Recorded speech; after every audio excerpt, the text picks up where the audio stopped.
వరంగల్ మహిళా సాధికారత కోసం సీఎం రేవంత్ రెడ్డి ప్రభుత్వం ప్రత్యేక దృష్టి సారించిందని వరంగల్ పశ్చిమ నియోజకవర్గ శాసనసభ్యులు నాయన రాజేందర్ రెడ్డి తెలిపారు.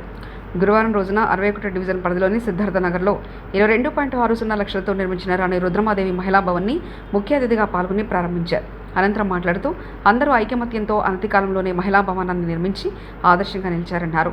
ప్రతి కాలనీలో కూడా అభివృద్ధిపై ప్రతినిధులకు కాలనీ వాసులు సహకరిస్తే మరింత అభివృద్ధి జరుగుతుందన్నారు. ప్రతి కాలనీలో కాలనీ అభివృద్ధికి కమిటీలు అవసరమని ఎమ్మెల్యే నాయని పేర్కొన్నారు.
ఇక్కడ మీ యొక్క యూనిటీ చూసి ఇలాగానే కనుక యూనిటీ ప్రతి కాలనీలో కాలనీ డెవలప్మెంట్ కమిటీస్ కనుక ఉంటే మాలాంటి వాళ్ళకు చాలా శ్రమ తగ్గేది.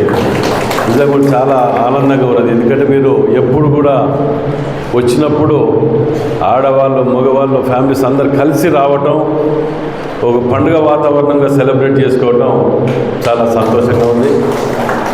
ఇంకోటి ఇంతే కాకుండా ఈ యొక్క 61వ డివిజన్కు ఎన్నో నిధులు సుమారు 2.5-3 కోట్ల రూపాయలు ఎప్పుడు 50 లక్షల కంటే ఎక్కువ రాని డివిజన్లు ఇవాళ 2.5-3 కోట్లతోటి ఇవి చిన్న ఇవి కాకుండా రోడ్లు డ్రైనేజీలు అయినా కూడా ఇంకా సరిపోకుండా సాగరిక కానీ డివిజన్ ప్రెసిడెంట్ రమేష్ కానీ వీళ్ళందరూ కూడా వీటి మీద ఎప్పటికప్పుడు మాకు ఈ సందులో లేదు అందులో లేదు అని చెప్తూ ఉంటారు.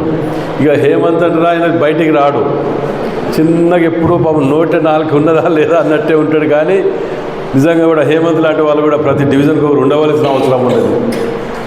చాలా సంతోషం. ఏదైనా మీకు ఏది కావాలన్నా డివిజన్కు ఇంకోటి ముఖ్యంగా 2 నెలల్లో ఫాతిమా నగర్కు బ్రిడ్జ్ కూడా 2-3 నెలల లోపలనే ఓపెన్ కాబోతున్నది. దానికి కూడా 14.5 కోట్ల రూపాయలు ముఖ్యమంత్రి రేవంత్ రెడ్డి గారు నిజంగా మేము అసెంబ్లీ నడుస్తుంటే 4 సార్లు అడగగానే కొద్దిగా చికాకు పడ్డా